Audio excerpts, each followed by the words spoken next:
Shields up, Ironbreakers. Rurikhan here coming at you with another video. Welcome back to Monster Hunter World Iceborne, as well as a couple of more things. I just wanted to do a video, talk to you guys a little bit. I realize we're in a bit of a holding pattern when it comes to Monster Hunter World because I'm basically just waiting for the next two Ragey boys to pop up so that we can see what kind of challenge they're going to bring. I'm very curious to see if their sets are actually going to bring something new to the table, if they're going to change the meta around a little bit. I'm curious to see how their weapons plan on tackling Safi Jiva, or if Safi Jiva is just still going to reign supreme after the weapons from the new Ragey Boys comes out. I'm very curious to see how that whole situation plays out, but ultimately the stuff that is there right now on consoles is just the base game, as well as a couple of events that you might want to engage in or not. I think that if you've got quite a few decos under your belt, if you've been grinding for a while, there really isn't that much to do, so I kind of went back to the PC side of things, and I decided, hey, let's do a long shelling Gunlance set so that when Safi hits PC, I'll have a weapon that I consider to be actually really good for helping out people with Safi. Because, you know, on the PC side of things, I've only been doing Sword and Shield, and despite it being one of my favorite weapons right now, in my opinion, it's not one of the most efficient weapons to bring to Safi Jiva if you want to achieve as many breaking of parts as possible, because Sword and Shield, the reach is very limited. You can do some work on the tail here and there, but it's not going to be perfect. Other than that, you're kind of like relegated to the legs. Hitting the head with the Sword and Shield is particularly challenging, at least for me personally. Like if you go into Safi and you're like, nah dude, I break head, wings, tail, back, I do everything with the SNS, dude, great. I struggle to do anything but legs with SNS on Safi Jiva, so I'd rather take another weapon, and the Gunlance is definitely one of the weapons that you guys know that I play a lot. And going back to the Gunlance has been very satisfying. It's been a while since I played long shelling Gunlance. This time around I went with the Silver Rathalos Gunlance for my Gunlance build on PC, because I didn't feel like taking out Valhazak again, even though most likely it is the more meta choice, so to speak. So I figured I'd take Silver Rathalos for a spin instead, because I had materials that allowed me to craft that bad boy a little bit faster. I'll show you guys the build if you're curious, but it's very much one of my basic builds. It's not even really properly socketed yet, because the decorations that I have on PC are extremely limited. I need to wait for the next event to pop up to see if I can get my shield deco, which I still don't have, which is something that you most definitely want to have on that build. I would probably sacrifice, like, I don't know, either a jumping deco slot in there or a destroyer deco slot for a shield deco for sure. Particularly, I'd also like to get, you know, some kind of a hybrid decoration with more health, because the health is also severely lacking in this build. But other than that, this build can get the job done pretty much, and it is one of the playstyles that I really like. It's a no-nonsense playstyle, just like business. We're just here to kill monsters and just brutalize them and then get out of here. And I really like it. It's been a lot of fun. I've been streaming it over on Twitch a little bit as I've been building up to this particular build, as well as I'm getting back into another game that I kind of took a break from when Iceborne came out, which is Final Fantasy XIV. Like I've been getting back into that a little bit. For those of you that are not aware, because there always seems to be people that aren't aware that I play Final Fantasy XIV. I've been doing that a lot on Twitch. I've been getting myself through Stormblood, because Stormblood was the expansion that kind of like really slows down at the start. Because it kind of feels like there's a point in A Realm Reborn where everybody just kind of like, everybody complains about it. It's like, oh, this is the worst part of A Realm Reborn and they need to remove a lot of these quests and all that stuff. I don't think I really had that many problems with it. It is a little bit grindy, and it was a lot of quests where it's just like, oh, talk to this person, talk to that person. A lot of exposition, right? But once you get past that hump and you start sliding into Heavensward just kind of like goes. And it's a beautiful expansion. Then it's almost like you get the Stormblood and you hit this brick wall, which is actually a really bad point for me to stop, because I was just like, you know, you stop a game when you're not having as much fun, and the chances of you going back are very slim. But, you know, people were harassing me to get back into it, and I was like, sure. I mean, there's not a whole lot really happening in February anyway, in terms of Monster Hunter. So I figured, yeah, whatever.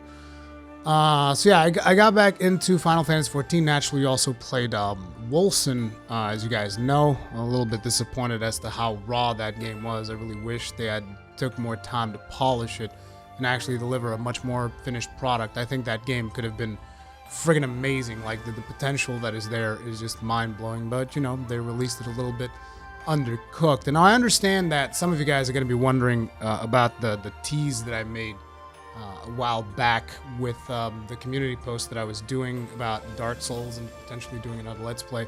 It's like I was thinking about doing it in old school, but it's just so hard for me to do that stuff nowadays without live streaming. I just have a lot more fun when I'm live streaming and interacting with you guys live. So I am curious. Like, I know that probably a lot of people don't even see the community posts that I do on YouTube because, unfortunately, YouTube and notifications, right? YouTube and notifications. But it's just, I am genuinely curious because, you know, I did the whole live thing with Wolcen and that was a lot of fun. I've been thinking how I'm going to be tackling Nioh 2 because a lot of people are asking me, Rurikhan, you going to play Nioh 2? What's the deal with that? And there's a lot of ways that I could tackle it. Like, I could stream it on Twitch and then upload the VODs to the other channel, or I could stream it on here. I know that there's something happening this Friday where there's a demo or something, and after you get into the demo, the progression carries forward into the final game, which, to be honest, is something that I'm not a huge fan of. But, you know, it is what it is. So I will definitely jump into it because I am curious about Nioh. But to be honest, I really don't know how I'm doing it. If I'm going to stream it on Twitch, if I'm going to stream it on here. I'm very indecisive with that stuff, which is why I kind of wanted to ask you guys, like, I realize that most people that do watch the Let's Play stuff, you'd rather traditional one. But how many of you would you say, like, would not watch it at all if I was to just, like, live stream it on here, on YouTube, and then just leave the VODs as an archive for you to see the stuff? Because that way is just so much more convenient for me because I get to spend more time with my family instead of spending a lot more time editing stuff. And yeah, it's just, I'm at a stage of my life where the time spent editing needs to be used very responsibly because I need to pay more attention to my children. Like, my oldest son is now 5, for those of you that are not aware.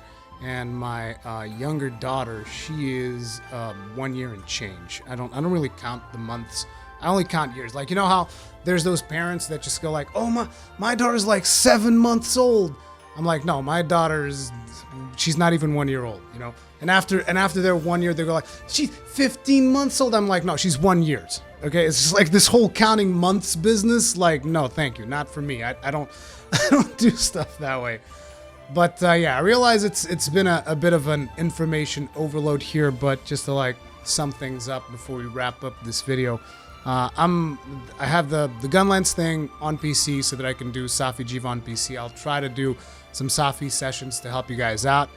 I'm thinking about what I'm doing with Nioh. Really want to know your feedback on that. Just type it in the comment section. Just which way would you prefer it? Would you prefer that I stream it on Twitch and then upload the VODs to the other channel? Or would you like that I stream it on here and you guys will watch it after the fact, those of you that can't catch up with the streams and whatnot?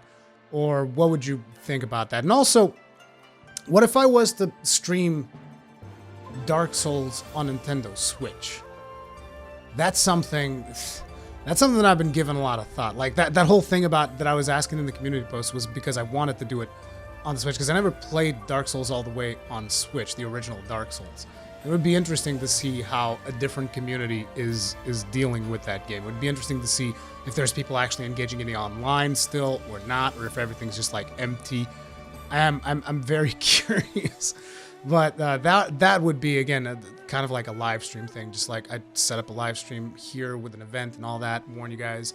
And yeah, that is another one of those things that I'm thinking about. And finally, I guess that's pretty much it. I want to see if I can hit Shadowbringers. I would like to stream Shadowbringers on here as well. I think that would be interesting. Stream the story of Shadowbringers, but people wouldn't have the context of the rest of the story, which could be kind of weird. And I don't skip, by the way, in case you guys are wondering. I decided never to really skip because Final Fantasy XIV is really cool with that stuff. The content that you are doing remains relevant even if you're not at endgame, which I find very interesting. Not relevant in terms of loot and whatnot, but relevant in terms of the content that you're experiencing. Doesn't feel like, you don't feel like you're pressured just, oh, I gotta rush, I gotta get the end game and all of these other things. Because, you know, once you get to end game, it's just the same old, same old. The story itself is, I think, what keeps me grabbed in that game, which is surprising, going to an MMO for its story, but it is a really good story in my opinion. But, yeah, that's pretty much it. I've also been trying to do some stuff on the Switch. There's a couple of games that I've been checking out on there, but nothing that I really want to report on as of yet. But yeah, sorry about the bit of a more rambly video. Hopefully you guys enjoyed it. Just wanted to keep you guys up to date and all that jazz. If you guys enjoyed it, hit the like button. All the usual stuff. Subscribe if you usually enjoy my content. And yeah, thank you guys for watching. I'll see you guys in the next one. Stay strong, and may your shields never break.